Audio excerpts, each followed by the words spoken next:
महाकारुणिक तथागत भगवान गौतम बुद्ध, परमपूज्य बोधिसत्व डॉक्टर बाबासाहेब आंबेडकर यांच्या पावन स्मृतीला विनम्र अभिवादन।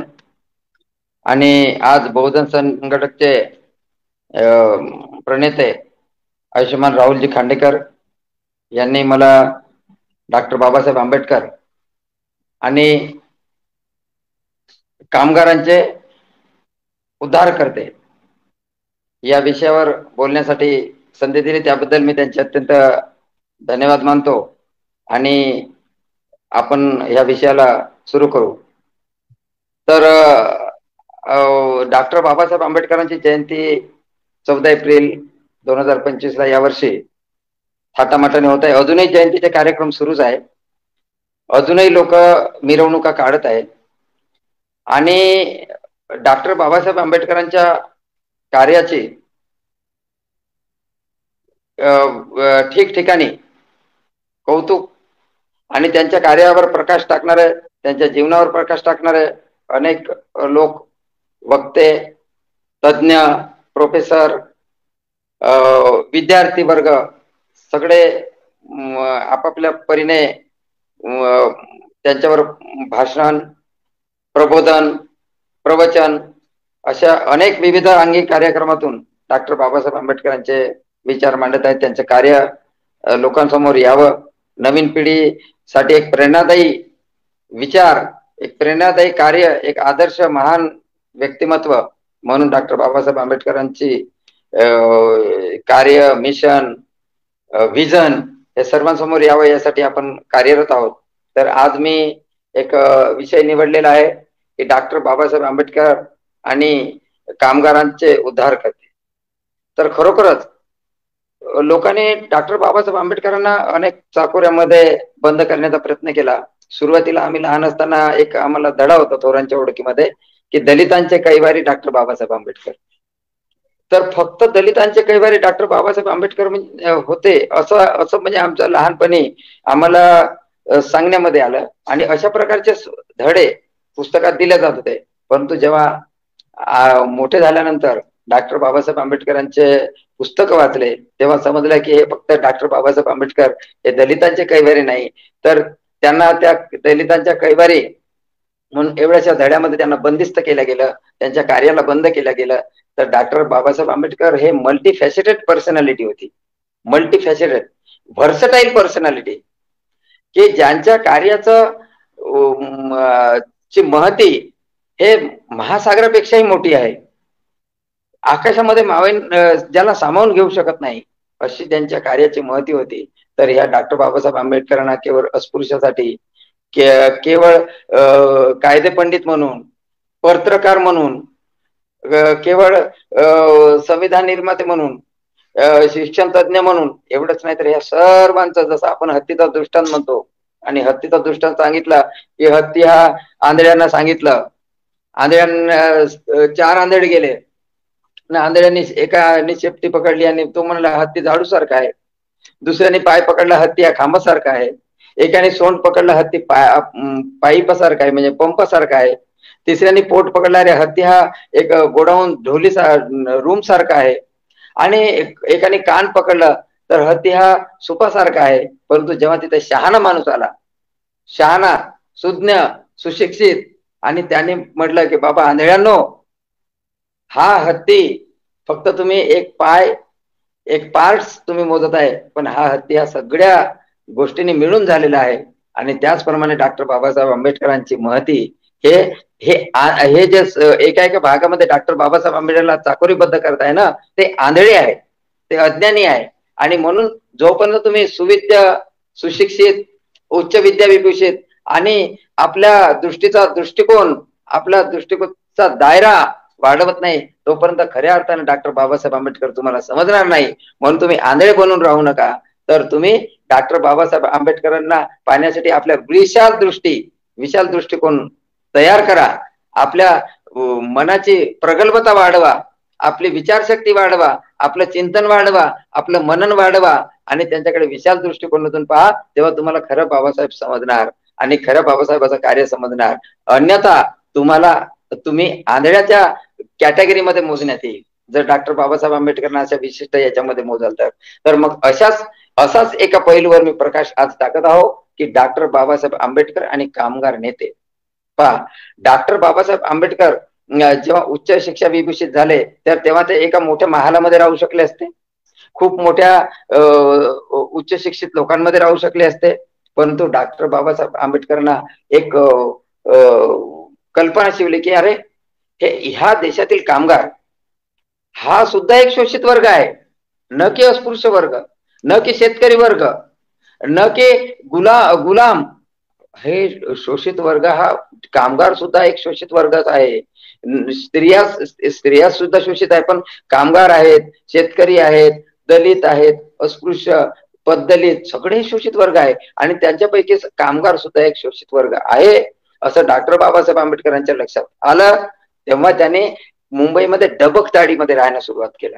आता डबक चाळ कशासाठी प्रसिद्ध आहे की ह्या डबक चाळीमध्ये बहुसंख्य गिरणी कामगार राहायचे आणि ते सकाळी उठायचे, पहाटेला उठायचे, पहाटे उठून डब्बा हातात घेऊन धर म्हणजे बराबर धावत निघायचे आणि 12-12 घंटे 14 घंटे त्या गिरणीमध्ये मशीन सारखेच काम करायचे आणि रात्री बेरात्री कधी घरी यायचे आणि घरी आल्यानंतर थकून भागून यायचे आणि खूप थकून आल्यानंतर त्यांना मद्यपान करण्याची सवय होती आणि त्यामुळे त्यांना मुलांबाळाकडे लक्ष द्यायसाठी वेळ मिळत नव्हता आणि ते काम 12-14 घंटे त्यांचे काम करून त्याचे शोषण काम मालक करत होते, गिरणी काम म्हणजे मालक, आणि त्यांना अक्षरशः म्हणजे एक यंत्र म्हणून गणल्या जात होतं. म्हणून डॉक्टर बाबासाहेब आंबेडकरांनी 1 दिवस नाही, 2 दिवस नाही, 3 दिवस नाही, तर अख्खे 6 महिने त्या डबक चाळीमध्ये राहून या कामगारांच्या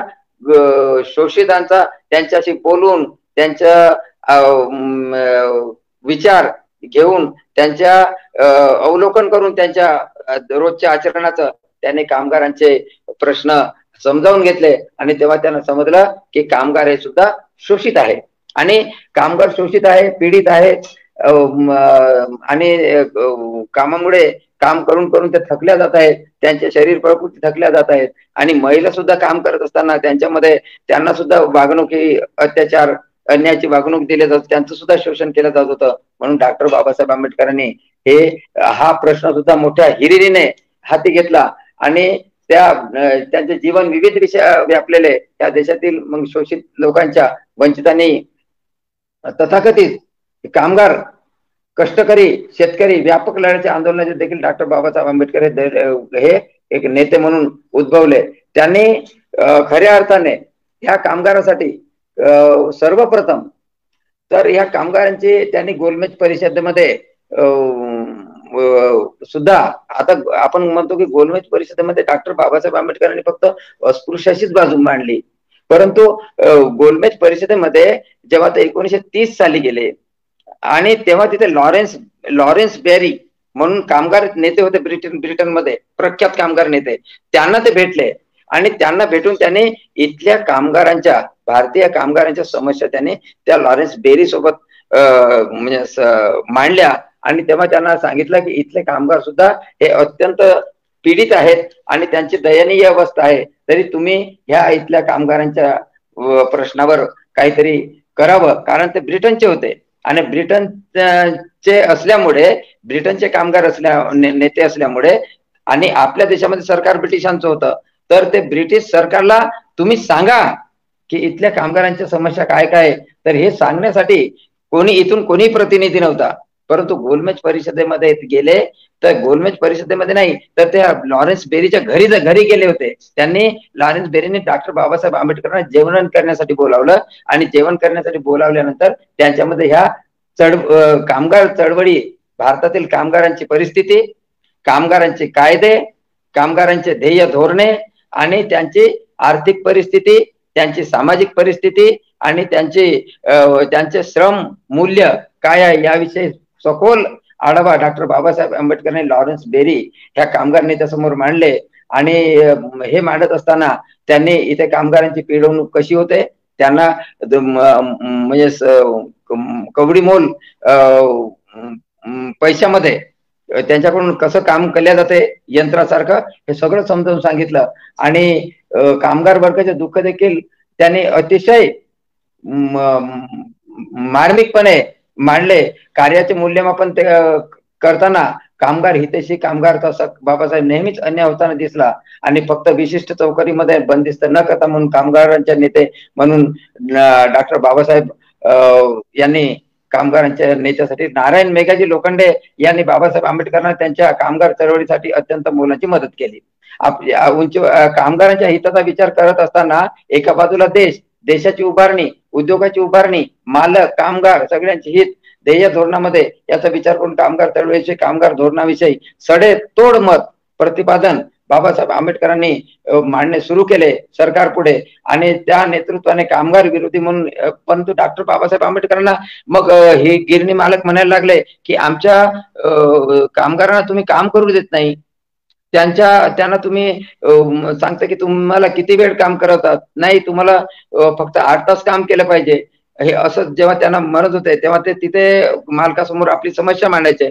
तेव्हा त्या मालकांनी, गिरणी मालकाने किंवा उद्योगधंद्यातील मालकाने डॉक्टर बाबासाहेब आंबेडकरांना कामगार विरोधी म्हणून हिणवले होते एकदा. मात्र बाबासाहेब आंबेडकरांनी त्यांची पर्वाच केली नाही. ते नेहमीच दूरदृष्टीने विचार करू लागले आणि भूमिका घेताना सर्वव्यापी व चिरंतर टिकणार अशीच ते भूमिका घेत होते. आणि म्हणून बाबासाहेब आंबेडकरांचे कामगार विषयी धोरण हे अत्यंत मूलगामी ठरले. आणि 1927 सालापासून मुंबई विधिमंडळामध्ये आमदार म्हणून काम कार्यरत होते.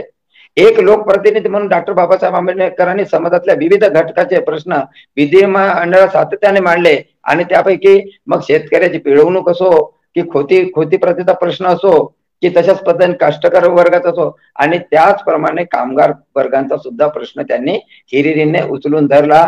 आणि त्या विषय त्या पटलावर 1937 सालच्या सार्वत्रिक निवडणुकातही बाबासाहेबांनी मग माहिती 1936 साली डॉक्टर बाबासाहेबांनी इंडिपेंडंट लेबर पार्टी म्हणजे स्वतंत्र मजूर पक्षाची स्थापना केली. कधी 1936 ला.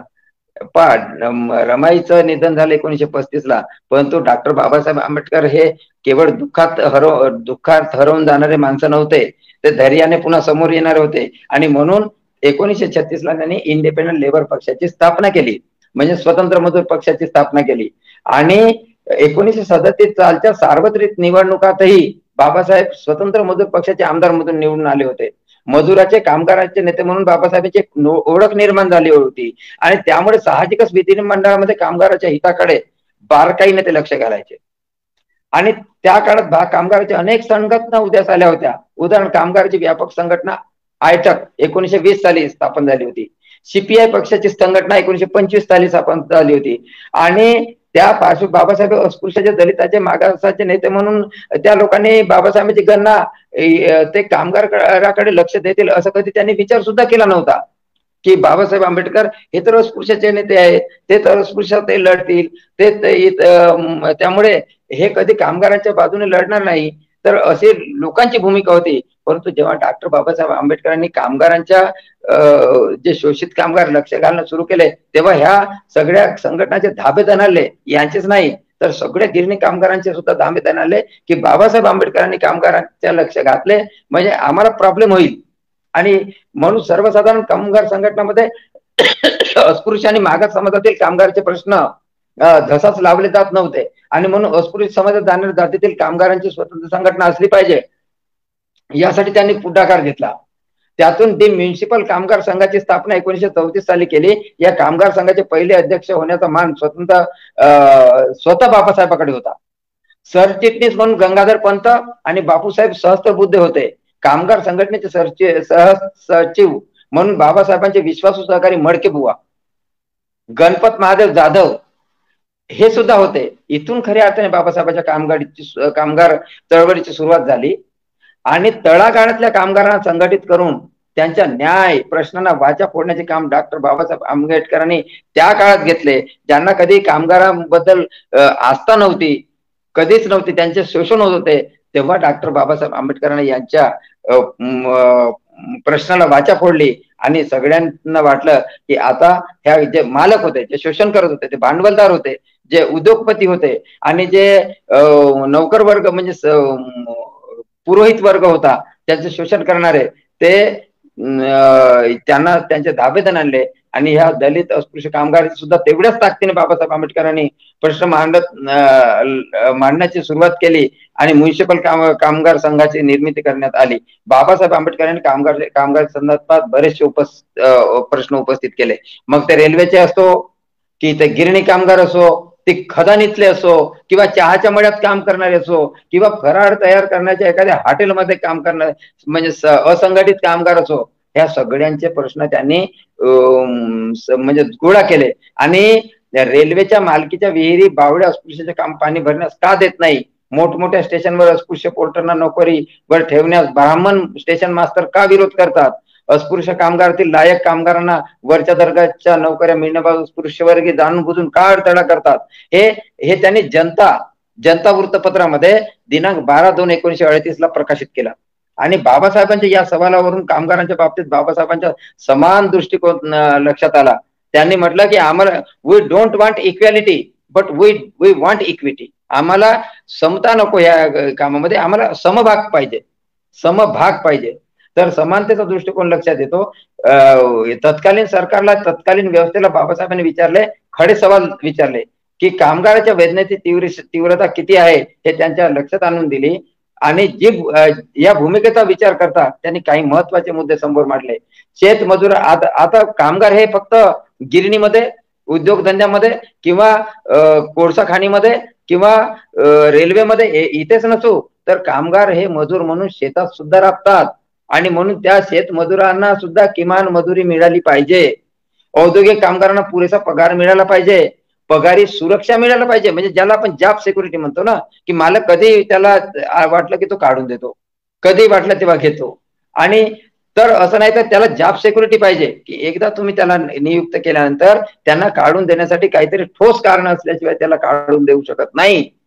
परमनंट, मग त्याच्यात क्वाजी परमनंट, अस्थायी, स्थायी नोकरी अशा प्रकारचे वर्गीकरण डॉक्टर बाबासाहेब आंबेडकरांनी करायला लावले. आणि त्यांना पुरेसा पगारी सुरक्षा सुद्धा मिळाली पाहिजे की एकाला काम एवढे 8-10 तास काम केल्यानंतर एवढा पगार, तेवढेच काम केल्यानंतर दुसऱ्याला तेवढा पगार, असं नको. समान कामासाठी समान वेतन मिळालं पाहिजे, मग स्त्री असो पुरुष असो. हे सुद्धा डॉक्टर बाबासाहेब आंबेडकरांनी प्रश्न मांडला. कामगारांना वर्षातून 240 दिवस काम मिळाले पाहिजे आणि हे काम पूर्ण करणाऱ्या कायम केले पाहिजे, म्हणजे परमनंट जॉब असला पाहिजे. 240 दिवस काम केल्यानंतर काम करण्यास कायम केलं. कामगाराच्या कामाचे तास हे अनियंत्रित होते, म्हणजे कोणाला 12 तास, कोणाला 14 तास, कोणाला 8 तास, कोणाला 10 तास. तर हे निश्चित स्वरूपाचे 8 तास काम करण्यात यावे म्हणून डॉक्टर बाबासाहेब आंबेडकरांनी छडा लावला आणि त्यांचे 14 तास असो की 12 तास असो त्याच्यावरून 8 तासच काम करायचे असे डॉक्टर बाबासाहेब आंबेडकरांनी कामगाराचे तास हे अनियंत्रित 8 तास करण्यात यावे असे मानून दिले. कामगाराचे काम करताना मृत्यू झाला त्याला संबंधित कंपनीने, मालकाने नुकसान भरपाई दिली पाहिजे. काम करत असताना कामाच्या ठिकाणी मृत्यू झाल्यास त्याला भरपाई दिली, अशा प्रकारची भूमिका सातत्याने डॉक्टर बाबासाहेब आंबेडकरांनी मांडली. हा भूमिका कामगार चळवळीला प्रत्यक्षात कामगाराला त्याच्या व्यक्तिगत जीवनात उभे राहण्यासाठी सुरक्षा बाबासाहेबांनी मूलगामी विचार केला आणि पुढच्या काळात हीच भूमिका घेऊन बाबासाहेब आंबेडकरांनी सार्वजनिक जीवनात कामगाराचे प्रश्न मांडलेले दिसतात. 7 ऑगस्ट 1942 रोजी कामगाराच्या परिषदेत बोलताना बाबासाहेब आंबेडकरांनी म्हटले की कामगारांना अन्न, वस्त्र, निवारा, आरोग्य, सन्मान आणि काम करण्यासाठी वातावरण हे अधिकार मिळाले पाहिजे. तसे धोरण सरकारने राबवायला पाहिजे. शिवाय आपल्या न्याय हक्कासाठी मागण्यासाठी कामगारांना संपाचा अधिकार सुद्धा मिळाला पाहिजे. म्हणजे संघटना केवळ नामधारी संघटनाच नको, तर त्यांना संप करण्याचा सुद्धा अधिकार मिळाला पाहिजे. हे डॉक्टर बाबासाहेब आंबेडकरांनी त्यावेळेस सरकारसमोर मांडलं. आणि मात्र कामगारांनी त्याचा अतिरेक करता कामा नये हे सुद्धा दाखवलं की तुम्हाला जरी संप करण्याचा अधिकार असला तरी त्याचा अतिरेक करता कामा नये. त्याच्यासाठी एक कामगार धोरण असलं पाहिजे. कामगार आणि मालक याच्यामध्ये सामंजस्य घडवून त्याच्यामध्ये कामगार धोरण तयार केलं पाहिजे, अशी स्पष्ट भूमिका डॉक्टर बाबासाहेब आंबेडकरांनी मांडली. म्हणून बाबासाहेब आंबेडकरांच्या समकालीन काळामध्ये कामगार चळवळीत 1924, 25, 28, 29, 34 यावर्षी विविध प्रश्नावर वेगवेगळ्या संघटनांनी संप पुकारले होते. त्या संपात बाबासाहेब सहभागी झाले नव्हते. त्या संपामध्ये, छुटपूट संपामध्ये डॉक्टर बाबासाहेब आंबेडकर सहभागी झाले नव्हते. मात्र 7 नोव्हेंबर 1938 रोजी झालेल्या ऐतिहासिक सार्वजनिक संपात डॉक्टर बाबासाहेब आंबेडकरांनी सहभाग घेतला. आता तो कोणता संप होता? त्या संपाचे नेतृत्वही डॉक्टर बाबासाहेब आंबेडकरांनी केले. कामगार शक्तीचे प्रसन्न दर्शन मुंबईमध्ये त्या दिवशी त्यांनी घडवून आणले. कामगारांना सामाजिक सुरक्षा मिळालीच पाहिजे अशी स्पष्ट भूमिका त्यांनी दिली, सांगितली. आणि श्रम संमेलनामध्ये 1943 साली त्यांनी भूमिका घेतली, मालकाने कामगार संघटनेला मान्यता देणे बंधनकारक असले पाहिजे. पहा, कामगाराची संघटना असली पाहिजे आणि त्या संघटनेला मालकाने अधिकृत परमिशन म्हणजे परवानगी दिली पाहिजे. ही सुद्धा डॉक्टर बाबासाहेब आंबेडकरांनी अटी शर्ती मांडून घेतल्या. आवश्यक शर्तीची पूर्तता करणं आवश्यक आहे. शिवाय बाबासाहेब आंबेडकरांनी मालकास आस्थापनात दंडनीय अपराध ठरवला पाहिजे. शिवाय मान्यता न देणाऱ्या मालकास अशा संघटनेला, अशा युनियनला अगर मालकाने मान्यता दिली नाही तर त्या मालकावर दंडनीय अपराध ज्याचा गुन्हा नोंदवण्यात आला पाहिजे आणि किंवा गुन्हा नोंदवण्यासाठी बंधनकारक असलं पाहिजे आणि त्यासाठी संघटनेने देखील पूर्तता करणे आवश्यक आहे. आणि तो गुन्हा त्याला सजा झाली पाहिजे, ते मालकास सजा झाली पाहिजे अशी भूमिका डॉक्टर बाबासाहेब आंबेडकरांनी घेतली. त्यामुळे कामगार म्हणून कामगाराचे हिताचे जोपासने करताना उद्योग व्यवसाय हे देखील टिकले पाहिजे. आता एवढंच बाबासाहेब आंबेडकरांनी फक्त कामगार म्हणूनच फक्त कामगाराच्या हिताचीच गोष्ट केली नाही, तर डॉक्टर बाबासाहेब आंबेडकरांनी पहा देशांचे ते एक राष्ट्रवादी होते. म्हणजे राष्ट्राबद्दल त्यांचं निष्ठा होते, निष्ठावान राष्ट्रभक्त होते. म्हणून जर कामगाराविषयी केली आणि कामगारांनी अतोनात संपच करत राहिले, अनेक संघटना स्थापन झाल्या, वेळोवेळी ते प्रश्न गिरण्या बंद पाडतील, म्हणून डॉक्टर बाबासाहेब आंबेडकरांच्या मनामध्ये उद्योगधंदे मात्र चाललेच पाहिजे. कारण उद्योगधंद्यामुळे लोकांना काम मिळते, म्हणून उद्योग हे व्यवसाय हे देखील टिकले पाहिजे. ही सुद्धा बाबासाहेब आंबेडकरांची भूमिका होती. ती कोलमडून पडता कामा नये संपामुळे किंवा इतर कामगारांच्या अनरेस्ट म्हणतो ना, हिंसाचार, जाळोपाड किंवा टूल डाऊन करणे यामुळे कोलमडू नये ही सुद्धा बाबासाहेब आंबेडकरांना चळवळ म्हणजे चिंता होती. म्हणून उद्योग टिकला पाहिजे, कामगारांचं भवितव्य साध्य झालं पाहिजे आणि उद्योगधंद्याची भरभराट झाली पाहिजे आणि उद्योगधंद्याच्या भरभराटीतून देशाची भरभराट झाली पाहिजे. ही बाबासाहेब आंबेडकरांची समन्वयाची भूमिका होती. चळवळीने कामगारांची आणि मालकांची ही समन्वयाची भूमिका घेतली पाहिजे असे मत डॉक्टर बाबासाहेब आंबेडकरांनी 1943च्या कामगार संमेलनामध्ये मांडले. 15 सप्टेंबर 1938 या दिवशी मुंबई विधिमंडळात इंडस्ट्रियल डिस्प्यूट बिल, ज्याला आपण म्हणतो इंडस्ट्रियल डिस्प्यूट ऍक्ट म्हणतो, हे मांडले. कधी? 15 सप्टेंबर 1938 ला. म्हणजे औद्योगिक कलहाचे विधेयक मांडले. औद्योगिक कलह होऊ नये आणि औद्योगिक कलह झाला तर तो कसा प्रकारे तो मिटवण्यात यावं यासाठी डॉक्टर बाबासाहेब आंबेडकरांनी 15 सप्टेंबर 1938 ला इंडस्ट्रियल डिस्प्यूट ऍक्ट हे बिल मांडले आणि त्यानुसार कामगारांना आपल्या हक्कासाठी संप करता येणार नाही. कामगारांना आपल्या अशा प्रकारचे घोषित करण्यात आले होते. या बिलावर आपली भूमिका मांडताना बाबासाहेब म्हणाले की हे विधेयक रक्ताने माखलेले आहे. औद्योगिक कलहाचे बिल याच्यामध्ये अनेक दुरुस्त्या करणं जरुरी आहे.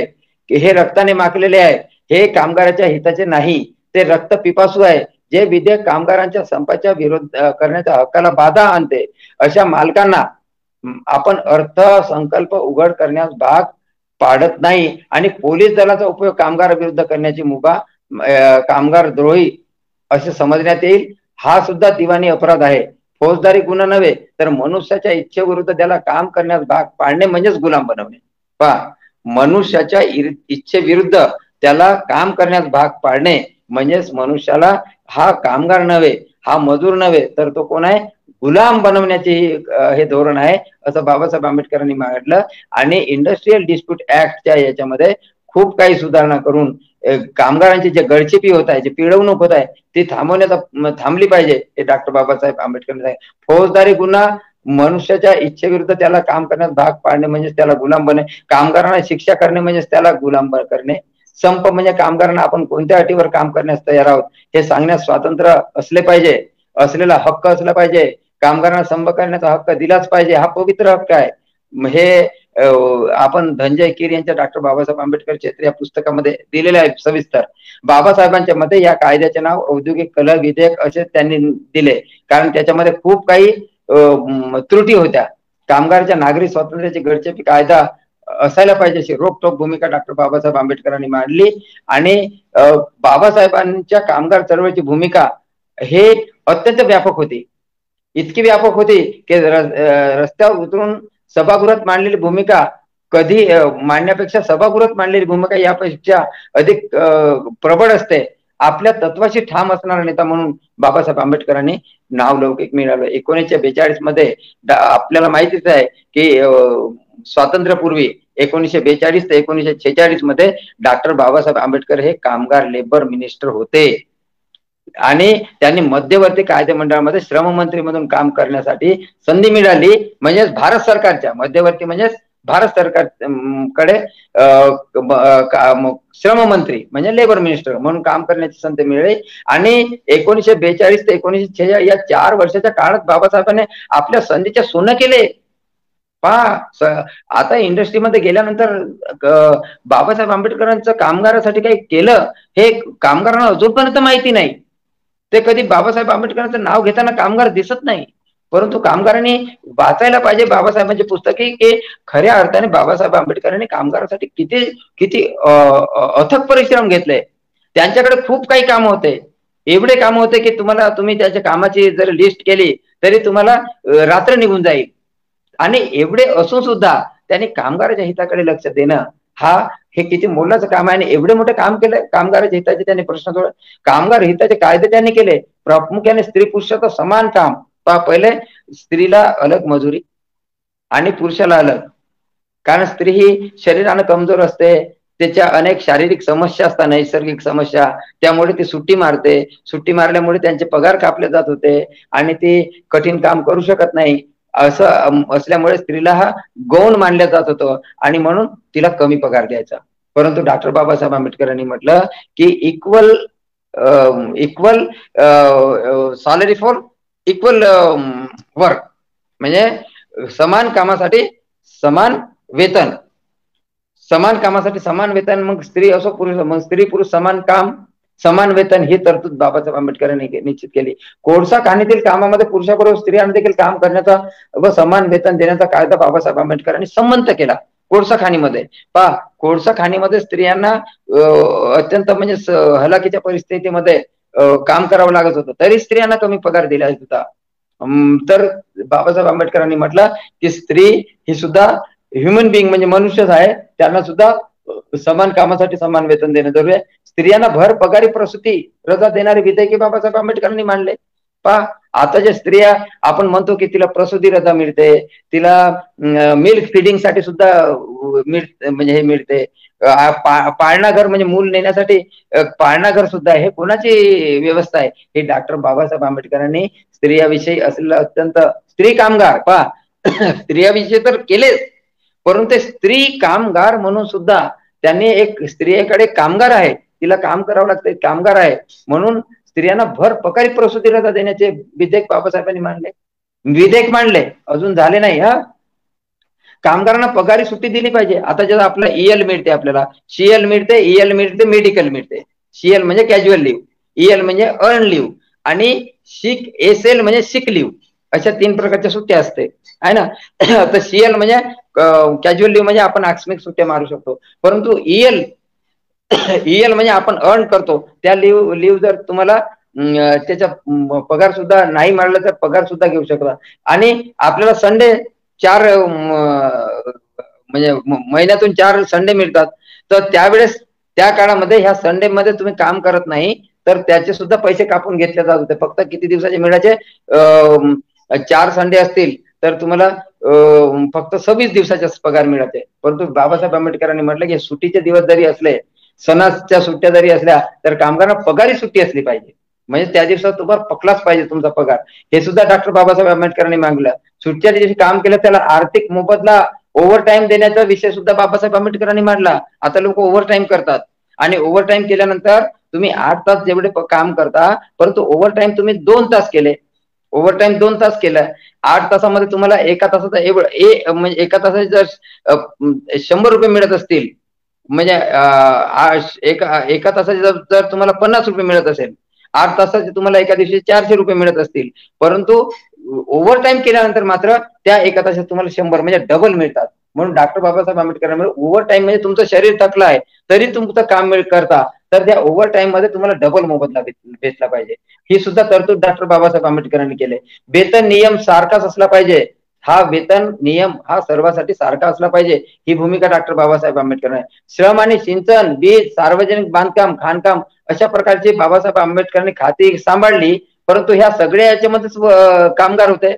सिंचन मध्ये कामगारच असतात, वीज मंडळामध्ये कामगार असतात, सार्वजनिक बांधकाम ज्याला आपण पीडब्ल्यूडी म्हणतो तिथेही कामगारच असतात, खाणीमध्ये कामगारच असतात, रेल्वेमध्ये कामगार असतात, सूतगिरण्यामध्ये कामगार असतात. बाबासाहेब आंबेडकरांनी अनेक खाते जरी पाहिले असतील परंतु त्या सगळ्यामध्ये कामगार असतात. म्हणून कामगारचे प्रश्न हे प्रामुख्याने डॉक्टर बाबासाहेब आंबेडकर कामगाराच्या हिताचे प्रश्न डॉक्टर बाबासाहेब आंबेडकरांनी सरकारकडे लावून धरले. आणि म्हणून बाबासाहेब आंबेडकरांना कामगाराचे प्रणेते म्हटलं तर काही वावग होणार नाही. परंतु याकडे बाबासाहेब आंबेडकरांकडे पाहण्याचा दृष्टिकोन तुम्ही बदलला पाहिजे. तुम्ही आंधळ्याप्रमाणे राहू नका.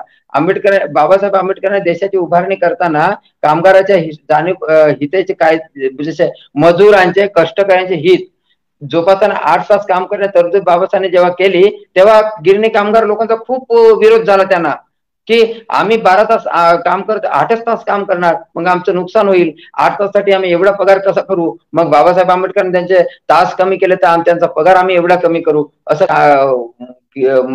उद्योगधंदेच्या मालकांनी कांगावा केला होता, म्हणजे अकांड तांडव केलं होतं. परंतु बाबासाहेबांनी म्हटलं की नाही, सगळ्यांनी 8च तास फक्त दिले, 8च तास काम करायचे आहे. त्याच्यापेक्षा जास्त केलं काम तर त्यांना डबल ओव्हर टाइम दिला पाहिजे, डबल पैसा मोबदला दिला पाहिजे. डॉक्टर बाबासाहेब आंबेडकरांनी धरला. कामगारांना बोनस सुद्धा मिळाला पाहिजे, ही सुद्धा भूमिका डॉक्टर बाबासाहेब आंबेडकर. आता आपण बोनसची वाट पाहतो ना, तर बाबासाहेब आंबेडकरांनी वर्षातून एक बोनस म्हणून त्यांना मिळाले पाहिजे, ही भूमिका सुद्धा डॉक्टर बाबासाहेब आंबेडकरांनी अंमलात आणली. चांद्रमासाप्रमाणे महिना जसा 27 आणि 28 दिवसाचा असतो, म्हणजे उरलेले 2 ते 3 दिवस हे अधिकचे काम आपण करतो. वर्षातील 12 महिन्याचा विचार करता अधिक 1 महिना तयार होतो. म्हणून अशा अधिक महिन्याचे वेतन बोनसच्या रूपात कामगारांना मिळण्यावर. आता हे बोनस कसं आहे, तर बाबासाहेब आंबेडकरांनी म्हटलं की चांद्रमासाप्रमाणे त्यावेळेस पौर्णिमेचा पौर्णिमा असा महिना पकडला जात होता. पौर्णिमा ते पौर्णिमा, आणि एक पौर्णिमापासून दुसरी पौर्णिमा 28 दिवसाची असते. मग 28 दिवसाचा महिन्याचा पगार होतो. मग आता आपण मराठी महिन्याप्रमाणे दुष्काळात 13वा महिना आपण म्हणतो ना, एक खेड्यामध्ये म्हणाय की दुष्काळात 13वा महिना. मग ह्या 13व्या महिन्याचा पगार सुद्धा 1 महिना अधिक मिळाला पाहिजे, आणि त्यालाच म्हणतात बोनस. पहा, ह्या 13व्या महिन्याचा तुम्हाला जो एक पगार मिळतो तो बोनस होय, आणि तो 13वा महिनाचा पगार म्हणजेच बोनस. डॉक्टर बाबासाहेब आंबेडकरांनी काढलं की तुम्हाला माहिती आहे काय, 3 वर्षातून एका वर्षामध्ये अधिक मास येतो. महिने काढता 28 दिवसातून 3 दिवस काढत तुम्हाला 3 महिन्यामध्ये 3 वर्षामध्ये 1 महिना वाढतो. आणि त्या 1 महिन्याचा पगार म्हणून डॉक्टर बाबासाहेब आंबेडकरांनी तरतूद केली की बोनस त्याचं मिळाले पाहिजे.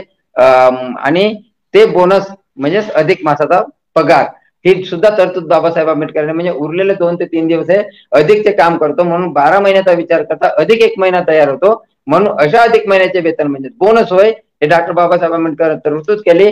आणि हा खरा न्याय आहे, हा खरा कामगाराप्रती न्याय आहे असे त्यांनी सांगितले. अशीच भूमिका बाबासाहेब आंबेडकरांची त्यावेळेस आपल्या आस्थापनाचे कामगारांना दिवाळीच्या काळात 1 महिन्याचे अधिक वेतन मिळायचे.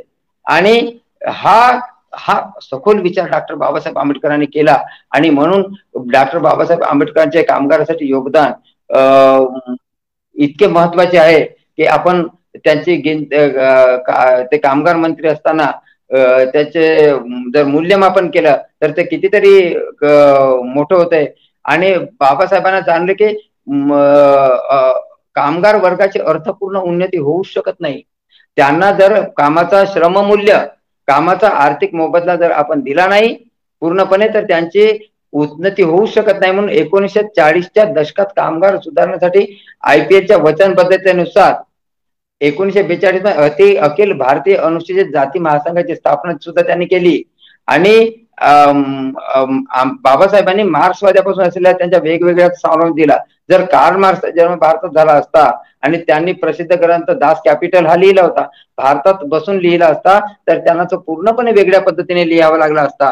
कारण भारतातील कामगारांचे प्रश्न हे इतर देशातील कामगारांच्या प्रश्नापेक्षा किती वेगळे आहे हे डॉक्टर बाबासाहेब आंबेडकरांनी जगाला सांगून दिले. इंग्रजांनाच नाही तर जगातील लोकांसमोर आपल्या लेखणीतून आणि आपल्या पत्रकारितेतून लोकांसमोर आणले. 1967 मुंबईच्या काँग्रेस सरकारने सादर केलेल्या उद्योगतावाद विधेयकाला म्हणजे उद्योगतावाद या विधेयकाला बाबासाहेबांनी विरोध केला आणि कामगार नागरिक स्वातंत्र्य निलंबन कायदा असे संबोधले. कारण या बेकायदेशीर संपात सहभागी होण्यासाठी त्यांना 6 महिन्याचा तुरुंगवासाची तरतूद होती त्याच्यामध्ये आणि म्हणून त्यांनी हे कामगार विरोधी कायदा आहे असं त्यांनी सांगितलं. 1938 मध्ये विधानसभेत या विधेयकाला विरोध करताना त्यांनी युक्तिवाद केला की संपात सहभागी झालेल्या कामगारांना शिक्षा करणे म्हणजे कामगारांना गुलाम बनवणे. अशा पद्धतीने ब्रिटिश राजवटीखाली असून सुद्धा भारत हा 1919 मध्ये राष्ट्रसंघाने स्थापन केलेल्या आंतरराष्ट्रीय कामगार संघटनेचा संस्थापक सदस्य होता. ILO म्हणतो आपण, युनोचा एक शाखा आहे ना ILO. जेव्हा आपण कामगार दिवस म्हणतो तो कसा आंतरराष्ट्रीय कामगार दिवस 1 मे मानतो आपण. ते कशाच्या आधारावर ILO इंटरनॅशनल लेबर ऑर्गनायझेशन हा भारत सदस्य होता आणि 1928 मध्ये ILO ने दिलेली आपल्या शाखा कार्यालय देखील स्थापन केले होते इथे भारतामध्ये आणि मंत्री त्रिपक्षीय म्हणजेच औद्योगिक वाद संघर्ष आणि आव्हाने सोडवण्यासाठी राज्याने भांडवल आणि कामगार एकत्र आणणे, भांडवलदार कामगार मालक एकत्र आणणे आणि ही ट्रिपॅट्रिएट ऍक्ट म्हणतो असं त्यांनी ट्रिपॅट्रिएट ऍक्ट घडवून आणला. त्याच्या सखोल क्षेत्रीय कौशल्याने बाबासाहेब आंबेडकरांना 1942-46 पर्यंत व्हाईसरायच्या कार्यकारी परिषदेचे कामगार सदस्यामधून नियुक्त करण्यात आले. इंग्रजांनी त्या काळात बाबासाहेब आंबेडकरांचे कामगार विषयी धोरण, कामगार विषयी हित आणि कामगारचे प्रश्न मांडण्याची त्यांची हातोटी, त्यांचे कौशल्य पाहून 20 जुलै 1942 च्या रॉयल वॉरंट द्वारे ते एक प्रकारचे प्रत्यक्ष कामगार मंत्रीच होते आणि व्हाईसरायच्या कार्यकारी परिषदेचे कामगार सदस्य म्हणून कामगार प्रतिनिधी म्हणून त्यांना नियुक्त करण्यात आले. 20 जुलै 1942 ला बाबासाहेब आंबेडकरांनी या मंत्रालयाचे नेतृत्व सुद्धा केले आणि महत्वाच्या वेळेत जेव्हा अर्थव्यवस्थेने उद्योगाचा विस्तार करण्याची मागणी केली तेव्हा औद्योगिक वादाचे प्रभावी व्यवस्थापन करून डॉक्टर बाबासाहेब आंबेडकरांनी भांडवलदार आणि कामगार दोघांनाही आपल्या कौशल्याने एकत्र आणून कामगाराचे हित जोपासले आणि त्यामुळे कामगाराचे 14 वरून 8 तास घडवून आणले. 27 नोव्हेंबर 1942 रोजी नवी दिल्ली येथे झालेल्या भारतीय कामगार परिषदेच्या 7व्या अधिवेशनात ही अधिकृत घोषणा झाली की 14 वरून 8 तास करण्यात आले. कधी 27 नोव्हेंबर 1942 रोजी नवी दिल्ली येथे झालेल्या कामगार आणि भारतीय कामगार परिषदेच्या 7व्या अधिवेशनामध्ये अधिकृत घोषणा केल्या गेली की आजपासून भारतीय उद्योगात मग ते सरकारी असो की बिनसरकारी असो की निम सरकारी असो कोणताही कामगार हे 8 तासापेक्षा जास्त काम करणार नाही. पुन्हा भारत छोडो चळवळ सुरू होण्याच्या काही दिवस आधीच बाबासाहेब आंबेडकर 7 ऑगस्ट 1942 रोजी नवी दिल्ली येथे झालेल्या 4थ्या त्रिपक्षीय राष्ट्रीय कामगार परिषदेत बोलताना सांगितले की मालक आणि कर्मचाऱ्यांचे प्रतिनिधी समोर आले तिथे आणि बाबासाहेब आंबेडकरांनी कायद्याच्या सार्वत्रिक बद्दल आंतरराष्ट्रीय बद्दल बोलले. ज्यांना पूर्वी प्रतिनिधित्व नव्हते त्यांना आजच्या उच्च पदावर स्थान मिळेल आणि त्रिपक्षीयतेचा युग हा खरोखरच उजाडला होता. बाबासाहेब आंबेडकरांनी सांगितलं ह्या सगळ्यांच्या दिल्लीच्या 7 ऑगस्ट 1942 दिल्ली येथे भरलेल्या 4थ्या त्रिपक्षीय राष्ट्रीय कामगार परिषदेमध्ये सांगितलं की कामगारांना जोपर्यंत तुम्ही समाधानी आणि सामाजिक दृष्ट्या, आर्थिक दृष्ट्या आणि शैक्षणिक दृष्ट्या तुम्ही त्यांना समाधानी ठेवणार नाही तोपर्यंत तुमच्या उद्योगधंद्याचा विकास होणार नाही आणि उद्योगधंद्याचा जर विकास झाला नाही तर देशाचा विकास होणार नाही. हा राष्ट्रवादी भूमिका डॉक्टर बाबासाहेब आंबेडकरांनी आपल्या कामगाराच्या हिताच्या कायद्याच्या धोरणाच्या दृष्टिकोनातून राबवून एक देशासाठी महान कार्य करून दिले. ब्रिटिश आणि भारतीय सल्ला मसलत केली, दुसऱ्या महायुद्धात ओढल्या गेले, प्रांतामधील काँग्रेस सरकारच्या निषेधात राजीनामा आणि या वादामध्ये म्हणजे 1942 चे जे चले जाव आंदोलन सुरू केलं होतं त्याच्या सुद्धा बाबासाहेब आंबेडकरांनी एक 42-46 या काळात कामगार मंत्री म्हणून ते खाणीमध्ये 400 फूट खाणीमध्ये उतरले डॉक्टर बाबासाहेब आंबेडकर हरियाणामध्ये आणि 400 फूट खाणीमध्ये उतरल्यानंतर तिथे त्यांना एक स्त्री दिसली आणि ती गरोदर होती तर त्यांना मग तिला ते प्रश्न विचारला, तू गरोदर असताना इथे काम करू शकते का? तेव्हा ती रडली. रडत असताना तिने सांगितलं की आम्हाला इथे काम करावंच लागतं शेवटच्या क्षणापर्यंत. तर डॉक्टर बाबासाहेब आंबेडकरांनी तेव्हाच ठरवलं की कोणतीही स्त्री ही 400 फूट एवढ्या खाणीमध्ये, मग गरोदर असो की नसो, ती असुरक्षित असते त्या खाणीमध्ये. कारण तिथे त्यावेळेस समजा प्रसूती झाली किंवा तिला काही शारीरिक वेदना झाल्या तर तिला 400 फूट वर आणावं लागेल, आणि तोपर्यंत ती जर मृत्यू पावली तर अशी रिस्क न घेता तिला ह्या अवस्थेमध्ये कोणत्याही स्त्रीला 400 फूट खोल खदानीमध्ये उतरवण्यात येऊ नये असा सुद्धा कायदा डॉक्टर बाबासाहेब आंबेडकरांनी मंत्री असताना केला. मायका म्हणता अब्रकाच्या खाणीमध्ये सुद्धा ते गेले, आणि अब्रकाच्या खाणीचे जे तुम्हाला माहिती का, अब्रक एक चमकीला धातू आहे आणि तो आपल्या शरीराच्या भागाला किंवा जिभेला चिपकतो, आणि तो नाकामध्ये गेल्यानंतर फुफ्फुसामध्ये गेल्यानंतर चिपकतो, आणि जो धातू असल्यामुळे लवकर निघत नाही आणि त्याच्यामुळे दम्याचा त्रास होतो. आणि म्हणून डॉक्टर बाबासाहेब आंबेडकरांनी मायका म्हणजे आपण अब्रक म्हणतो त्या याच्यामध्ये काम करणाऱ्या लोकांची हे 3-3 महिन्यांनी त्याच्या शारीरिक स्थिती म्हणजे आरोग्याची तपासणी झाली पाहिजे, आणि त्याच्या शरीरामध्ये असे कण अडकले आहे का किंवा त्याच्यामुळे त्याच्या शरीरावर वाईट परिणाम झाला आहे का याची 3-3 महिन्यांनी शारीरिक तपासणी, मेडिकल टेस्ट म्हणतो, झाली पाहिजे. आणि त्या रिपोर्ट पाहूनच त्याला पुन्हा त्या खदानीमध्ये त्या ठिकाणी पूर्ववत करायचं की त्याच्यापासून त्याला दूर करायचं. हा सुद्धा निर्णय डॉक्टर बाबासाहेब आंबेडकरांनी मजूर मंत्री असताना घेतला. मायका म्हणजे अब्रकाच्या खाणीमध्ये जाऊन. पुन्हा डॉक्टर बाबासाहेब आंबेडकरांनी सिमेंट उद्योगामध्ये काम करणारे किंवा सिरॅमिक इंडस्ट्रीमध्ये जसं चिनी मातीचा जो डस्ट असतो तो सुद्धा आपल्या अन्ननलिकेमध्ये फसतो आणि फुफ्फुसाचे आणि घशाचे आजार होतात. तर डॉक्टर बाबासाहेब आंबेडकरांनी यांचे सुद्धा परीक्षण हे वेळोवेळी करण्यात यावं, अशी मेडिकल टेस्ट घेण्यात यावं. हे सुद्धा आरोग्याच्या दृष्टिकोनातून सुद्धा, कामगारांच्या आरोग्याच्या दृष्टिकोनातून बाबासाहेब आंबेडकर किती जागरूक होते हे आपल्याला समजते. आणि हे बाबासाहेब आंबेडकरचा खूप मोठा दृष्टिकोन आहे. ते एक कुशल कामगार मंत्री ठरले. 9 डिसेंबर 1943 रोजी त्यांनी ते धनबादच्या खाणीमध्ये उतरले टोपी घालून स्वतः, आणि तो कामगारांचा ड्रेस घालून, आणि त्या टोपीवर एक लाईट असतो, तुम्हाला माहिती आहे टोपीवर खदानी उतरताना लाईट असतो, तो ड्रेस आणि ती टोपी डॉक्टर बाबासाहेब आंबेडकरांनी घातली आणि ते त्या धनबादच्या खाणीमध्ये सुद्धा उतरले.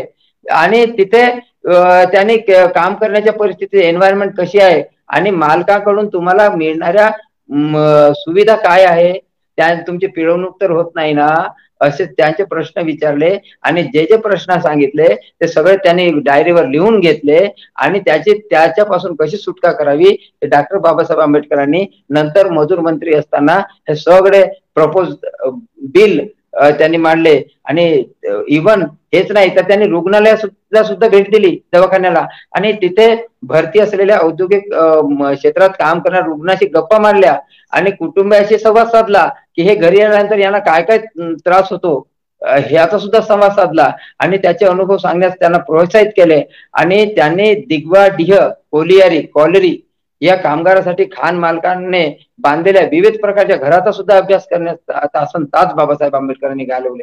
कुठले दिगवा कोलियारी म्हणतात त्याला, जे आहे तिथे हरियाणामध्ये आहे, तिथे सुद्धा त्यांनी तासन तास घालवले. आणि कामगारांवर होणाऱ्या शारीरिक प्रकृतीविषयी काय काय परिणाम होतात आणि त्याच्यासाठी काय काय आपण सुधारणा केल्या पाहिजे, आणि त्याच्यासाठी कायद्यामध्ये काय काय तरतुदी केल्या पाहिजे जेणेकरून कामगारांच्या शारीरिक तेवर परिणाम होणार नाही, ही डॉक्टर बाबासाहेब आंबेडकरांनी काळजी घेतली.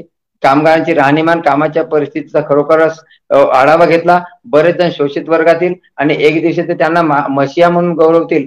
राणीगंज मधील कुष्ठरोग्यांची वसाहत असो की सीतापूर कॉलनीतील खाण कामगारांच्या मुलासाठीची शाळा सुद्धा त्यांनी चेक केली, आणि ते सगळ्याशी एकरूप होऊन बोलत होते. धनबाद वरून परतताना त्यांनी बेगुनिया कॉलरी येथे धोरे सदनिका पाहणी केली, आणि कामगारांच्या अन्न आणि कपडे आरोग्याची कशी काळजी घेतली पाहिजे, त्यांना त्या खाणीमध्ये काम करण्यास विशिष्ट कपडे दिले पाहिजे, ज्या कपड्यांना आग लागली तरी ती आगीपासून संरक्षण होईल असे म्हणजे फायर रेजिस्टन्स कपडे दिले पाहिजे. आणि त्यांना हँड ग्लोव्ह हातमध्ये दिले पाहिजे, त्यांना एप्रॉन दिले पाहिजे, त्यांना बूट कसे दिले पाहिजे, हे सुद्धा डॉक्टर बाबासाहेब आंबेडकरांनी अभ्यास करून आपल्या कायदेविषयक तरतुदीमध्ये मांडले. आणि जेव्हा ते दिल्लीला राजधानीत परतले तेव्हा भूमिगत कोळसा खाणीमध्ये महिला कामगारांवरची सगळी बंदी उठवून टाकली आणि गृहराज्य आणि स्वराज्य हे एक अपर्याय वास्तव बनत असताना निवडणुकीतील पाण्याची चाचणी घेण्यासाठी अखिल भारतीय महासंघ अनुसूचित जातीच्या सुद्धा कामगारांना तिथे कामगाराच्या ठिकाणी सुद्धा अनुसूचित जातीच्या किंवा जनजातीच्या लोकांना सुद्धा पिळवणूक व्हायची मालकाकडून किंवा त्यांच्या सहकार्याकडून, त्याच्याबद्दल सुद्धा त्यांनी कायदे केले. आणि ते 1946 संविधान सभेच्या निवडणुकीत बाबासाहेब आंबेडकरांनी अशा प्रकारे मोठे कायदे करून आणि नंतर त्याचे जे जे प्रपोजल बनवले मजुरांच्या कायदे संबंधाने, ते मग स्वतंत्र भारताचे पहिले कायदे मंत्री झाले. कायदे मंत्री झाल्यानंतर ते कायद्याच्या रूपामध्ये त्यांना संमत करून घेतले. जसं आपण म्हणतो की इंडस्ट्रियल ऍक्ट 1948, इंडस्ट्रियल ऍक्ट 1948 मध्ये सगळे कामगार विषयक कायदे जे डॉक्टर बाबासाहेब आंबेडकरांनी 1942-46 कायदे प्रपोज केले होते. प्रपोज म्हणजे बिल प्रपोज करणं आणि संसदेत मांडून त्यांना पास करणं, याला कायद्याचं स्वरूप आणलं. कधी कायदे मंत्री असताना, मजूर मंत्री असताना हे सगळे प्रपोज केले. कायदे मंत्री असताना त्यांना कायम स्वरूपीत दिलं, त्याला कायद्याचं रूप दिलं. आणि भारतीय संविधान बनवण्याची सुद्धा बाबासाहेब आंबेडकरांची जिम्मेदारी असल्यामुळे कामगारांच्या हिताचे कायदे डॉक्टर बाबासाहेब आंबेडकरांनी आपल्या भारतीय संविधानात सुद्धा सगळे नमूद करून ठेवले. आणि त्यामुळेच आजचा इथला भारतीय कामगार हा सुखी आणि त्याला सगळ्या नियमाने त्याची पिळवणूक होत नाही, त्याचे शोषण होत नाही, त्याला समान वेतन समान कायदा मिळतो, त्यांना बोनस मिळतो, त्यांना अर्जित सुट्ट्या बरोबर मिळतात, त्यांना CL मिळतात आणि त्या पगारी सुट्ट्या सुद्धा मिळतात.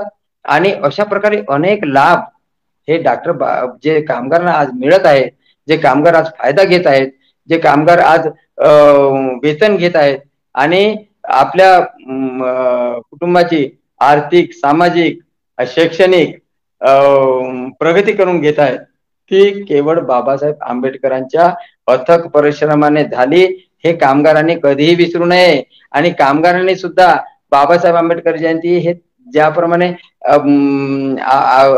बाकी त्यांचे अनुयायी मनवतात, त्याप्रमाणे इंडस्ट्रीमध्ये, औद्योगिक क्षेत्रामध्ये कामगारांनी सुद्धा बाबासाहेब आंबेडकरांची जयंती त्याच याच्याप्रमाणे मनवली पाहिजे की हे खरेच आमचे कामगार नेते आहे आणि यांच्यामुळेच आम्ही आज ह्या सुख सुविधा आणि फायदे घेत आहोत आणि या सगळ्या आपली उन्नती करत आहोत. हे कधीही कामगारांनी विसरू नये.